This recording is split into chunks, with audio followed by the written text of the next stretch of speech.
really today I'm going to look at what are raving fans and why it's important to have them, and then how to make more customers become those raving fans for you. So, and again, a bit like your feet, it's going to be as participatory as you make it. Otherwise, it's just me talking, you know. So, yeah, let's see what happens. So, what would you say is what would you consider to raving fans to be rather than customers? First of all, what's a raving fan versus a customer? Anyone can. Someone's had a good experience with your product. Great. Someone's had a good experience with you and your product. Yeah. Thanks, Steve. Anyone else? I'd say somebody who's had a good experience, but more so they're talking about it. It's been so good. They're talking about it to everybody. They're telling everyone. Absolutely. Yeah. And that's fantastic, Alex. Thank you. And I think it's the fact that they're customers that are so over the moon with your business and the service that you provide that, you know, not only will they tell their friends and colleagues about you, but they'll actually bring them to you and help you make the sales for them. So they are absolutely, you know, the thing that you want your customers to be. And really, if you think about customers, it's about, you know, loyalty and referrals. And loyalty and referrals equals an increased lifetime value. So really getting that loyalty from them, you then get those referrals and vice versa, which then it adds to the lifetime value of that client, that customer. So really, if you think about what a customer wants, what does a customer want? What do we as customers want from where we get our products or services? What do we want from those service providers? The best quality at the best price, I would say. The best quality at the best price. Yeah, absolutely. What else might we want from as a customer? Peace of mind. That works. Peace of mind. What was that, Steve? Sorry? Something that works. Something that works. Absolutely. And this is really all looking at satisfaction. So we want to get satisfaction. However, you know, us as customers, if you think about what we want, we generally want more than we expected. To actually say, oh, didn't we have a fantastic service? So it's almost not good enough now to provide them with something that you provide, because that's the norm. So it's actually by saying, actually, how can we give them something than more than they want or more than they expect? That becomes that satisfaction plus. So how do we give them more than they want or more than they expect? What is it about, you know, everything that you were just saying there before? Actually, it's not just the product. It becomes about the experience. So what do they experience as customers when they have any interaction with you? So what do your customers get? So apart from the product, what do they expect and Honesty. What do they get? Sorry? Honesty. Honesty. Great. Fantastic. Lovely. Anything else? What else do they get when they have an interaction with you? Knowledge. They get knowledge. Yeah. Yeah. Perfect. Yes. Yes. So that knowledge, that honesty, all becomes part of the experience they have when they have that interaction. So it's not just about the product or service that you provide. It's the way you provide it and how you provide it. So, you know, actually, if you think about what I said before about, you know, once they've experienced great service becomes the norm. So you can't just rely on giving them the service that you gave them the last time, because they come to expect it. So, you know, customers will always expect you to get better. Always. Okay. Now, one of the things that we always look at ActionCoach and that is we call the ladder of loyalty. So I'm just going to go through the ladder, and I just want you to think, while I'm going through it, think about who might you consider on your, as your customer base. Who do you consider part of this, and where do you think they sit? Okay, so first of all, we have a suspect. Now, what would you consider? Who do you consider what a suspect might be? Somebody you've got the number for a name, but you've not spoken to. Yeah, absolutely. So anyone that you can buy from you, anyone at all. We then move on to prospect. Now, a prospect has connected with you. So they've started building loyalty at this point. Okay.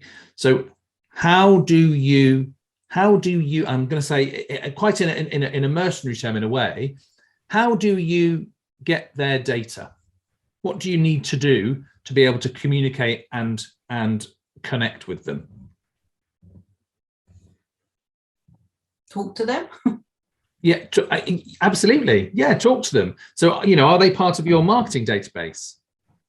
So, anytime you get an email address, a phone number, this is how you connect to people.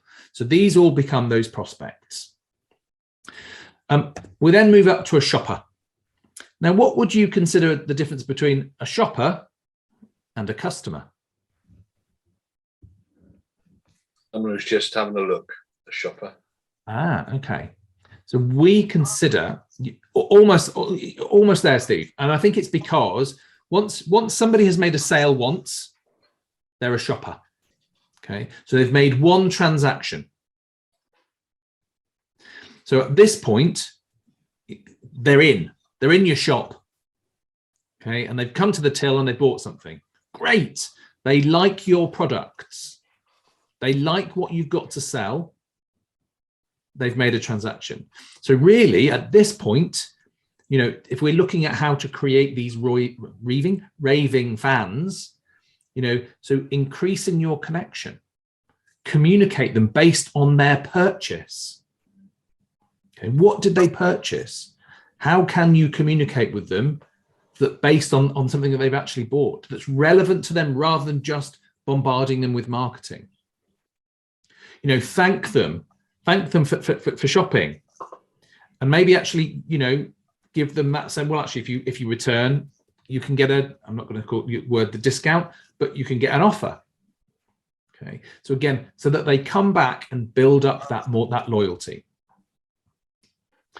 Then we move on to that customer. Now, if you think the difference between the customer and a shopper is at this stage, they've made multiple purchases over time. Okay. So apart from just them coming back, how might you increase the chance of them coming back? What could you give them?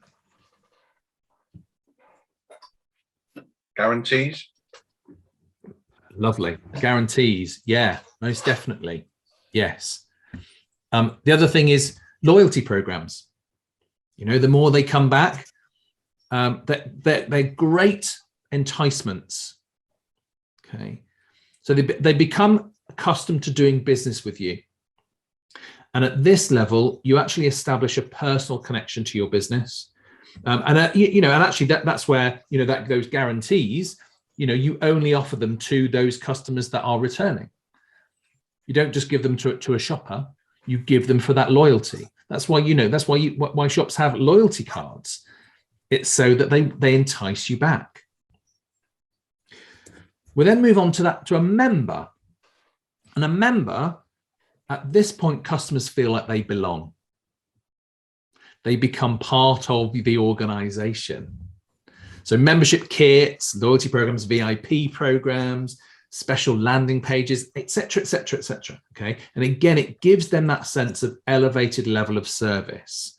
So it could be, they get potential promotional products or items of swag. Again, different levels of pricing. But again, all of that, and again, if you think about word of mouth and how that works, if people know that actually that there are membership levels and they get special deals, this starts to filter out. We then get towards the top of the ladder, not quite, almost, but not quite. The last one, the second to last, sorry, is the advocate. Now, at this level, you can start asking for referrals because they know what you do. They recognize what you do. They feel special. You know, a special referral program allows them to share your business in a formalized way. Okay, so you know, allow them to help them refer you. You know, give them materials that can help them refer you. Build a systemized way that the customers can actually endorse your business. You know, social media posts, emails to their database so that they can then forward those on. Okay, and at this point, this is where they really are starting to spread the word. And then finally, you know, we have the raving fan. So at this level, customers spontaneously sell for you. And again, they become almost one of your best salespeople because they live the product. They get the customer service. So you don't need to do the selling; they do it for you. Okay. And now their value is priceless, and they become so confident about you, they are actually almost willing to put their reputation on the line because they know you and they say, "Oh yes, I absolutely trust them with my life." I know that sounds a bit obvious, but you know, it can get to that point. So these are the customers that you take the most care of. So you know, they do the selling for you. So if you think about your current customer base, how many of them would do the selling for you? How many of them sell your product for you? Okay. And actually for those levels, you know, if you think about all of your customers, so for the different levels of those on the ladder, you know, what level of service do you provide for them? And how would you know? Have you ever asked them? So, you know, we always constantly talk at ActionCoach about testing and measuring. Test and measure, test and measure, test and measure. So have you tested it? Have you measured it? Do you know what level of service you provide? Do you know what they think you provide? And how well does that come across? If you don't know, how will you know? If you don't ask, how will you know? Okay. One of those parts is that we always talk about is to create those raving fans. It's not just about, you know, it's not just about what the products, it's about what you provide for them, what service level. And we talk about critical non-essentials.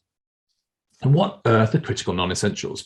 Well, so these are things that are, as it says on the tin, non-essential, but actually are critical to building a strong relationship. So can you think about, again, you know, unmute yourselves, what might be a great critical non-essential for your business?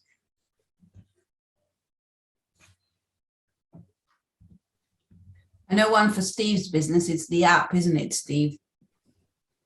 It says in Steve Windybank from WPA. Tell me more, Steve. He's on mute. Oh, I'm just off mute now. Sorry, I was trying to figure out how to get off mute. So I suppose it's the confidence that they want, that once they go to use the product will work for them, and it's fit for purpose.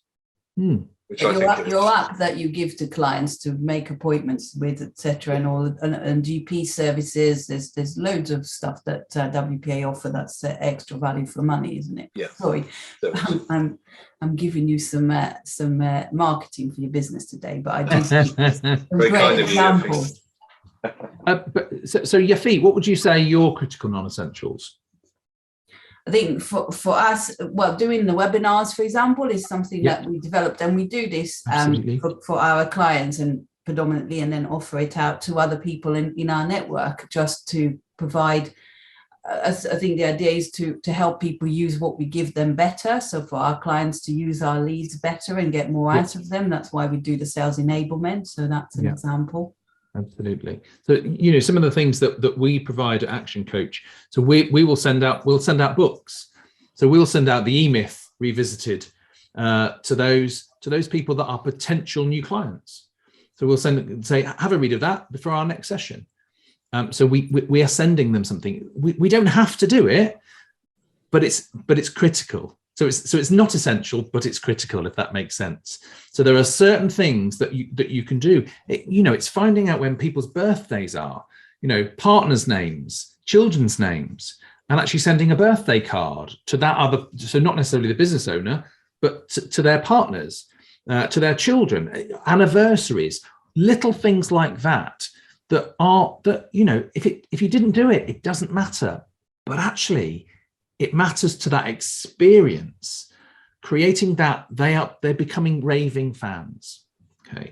And actually, if you think about it, results times relationships equals retentions plus referrals, as I've just talked about as in that raving fan. So the more results they're getting, that you're getting, and the relationship that you're creating, you create that retention, but more importantly, you get referrals.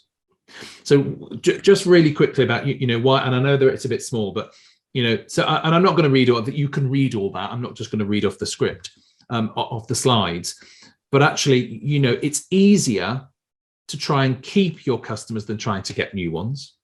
Okay. And actually, as it says there, it's 14 times more likely to, no, wrong one. Yeah, no, 14 times more likely to sell to an existing client than a new one. Okay. So who have you got that is on your customer base that you haven't spoken to in a while?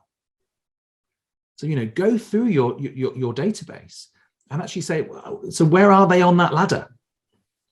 How could I get them from an advocate up through to a raving fan? Or how can I get them through from a customer through to a member? Because there are things that you can do by creating these critical non-essentials and creating that experience. You create a better experience for them, and therefore that more retention. And for them, and if we go on to the next one for the whole referrals, there we go. Look, you can say, look, 65% of new business comes from referrals. Obviously, this has come from the New York Times, but 74% of consumers identify word of mouth as key influence of their purchasing decision. Okay, so if you're doing a good job for somebody else, it is more likely that they will spread the word. It's the hero effect, isn't it? Only is it 1 out of 10 people will, if you do a good job, 1 out of 10 will hear. If you do a bad job, 9 out of 10 will hear. Okay, so provide that good service. Another part, and I was talking about testing and measuring, and that's about the Net Promoter Score. Have any of you ever asked your customers on a scale of 1 to 10, how likely are they to recommend your company to friends or colleagues? Great, yeah. And your feet, does it? I'm going to say, does it work? What response rate do you get? So we I'm going to talk about it in my session, but yeah, we do get responses, and they are high. So there's a willingness to do that there, and that's a good start for you to feel comfortable to ask for referrals. Absolutely. And it's that the second one is those other questions is why did you give us that score? What could we have done to get a 10? Because you want to always be learning, and it's saying, look, we want to learn from you. Again, there's nothing says that actually that you're being listened to, and actually someone says, oh, tell me how we could improve. You're listening to them. You're listening to a customer. Not saying we're the be all and end all. This is who we are. You're saying we'd like to learn from you. That's a great way to get retention and to get referrals. Okay. So what builds that raving fan? So we've talked about what they are. Now let's look at how we can build them. Great price. I think Adam, you mentioned that about great price, great product, great customer service. Yeah, great. But actually thinking about why people leave. So why people or don't come back is the other one. And I think Yafita's mentioned this before. The biggest one here is perceived indifference. So do you come across as being indifferent to your customers? So as part of oops, sorry, this one out. No perceived indifference. So if you don't come across as being indifferent and you have consistency and you're easy to buy, we call that the wow factor. So it's really easy. It's really easy, but it's amazing how many people don't do this. So, having that consistency. Do you have a consistency in your delivery? Have a script, have a system, have a process. That's another whole nother webinar, you think. Yeah. But it's if you don't have a process, why not? Because how do you know then if you're consistently giving somebody a great service? Okay, so really think about that. So it's what does give your customer a feeling of consistency? Ask them. If you don't know, ask them. How do they feel consistent with the products and services that you deliver and the experience that they're getting? Do they always get the same experience? Because if not, they're going to be less loyal. Okay, so it's about, you think about all the brands that we buy from. Why do we buy consistently? Because of loyalty, because there is a consistency. So, it's about making sure that you make your customers feel that it's easy to buy from. And how do you do that? Well, oops. Sorry. Are you easy to get on with? Do you have a simple onboarding process? Is it easy to pay? Easy to return, easy to give feedback? How could you start implementing this in your business? And when you've got all this, you basically have your wow moment. So how can you start implementing, or if you haven't already, putting this into your business? Have you asked them to find out? Okay. Last two slides for me, really, and that's, what are your moments of truth? So when you ask your customers, what really impresses them? Because it might not be as much as you think. So really think about what it takes to impress your customers. Okay. And then just a couple of slides, a couple of tips, I suppose, to build those raving fans. Get to know your customers. Don't just treat them as customers. Treat them as friends. Treat them as loyal friends. Give advice rather than information. So, don't try and, I know that sounds a bit weird, but don't try and sell to them. Okay. What do they get after they've spoken to you? What's the point of you?